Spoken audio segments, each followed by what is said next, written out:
मालेगावमध्ये वाळू माफियांचा हे दोष सुरू आहे।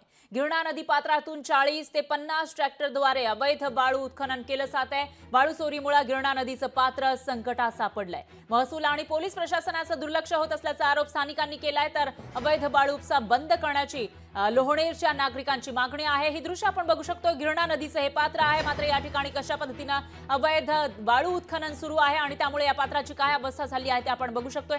सगळीकडे वाळूचे ढीग आपल्याला पाहायला मिळतात। तिथून वाळूची चोरी सुरू आहे, उत्खनन सुरू आहे आणि त्या पार्श्वभूमीवर पोलीस आणि प्रशासन याकडे दुर्लक्ष करत असल्याचा आरोप स्थानिकांनी केला आहे। तर अवैध वाळू उपसा बंद करण्याची मागणी लोहणेरच्या नागरिकांनी केलेली आहे आणि जर हे वाळू उपसा आणि वाळू उत्खनन असं सुरू राहिलं नदी पात्रातून तर या ठिकाणी पूर येण्याची शक्यता नाकारता येत नाही। त्या पार्श्वभूमीवर स्थानिक आता प्रशासनाला विनंती करताना दिसतायत।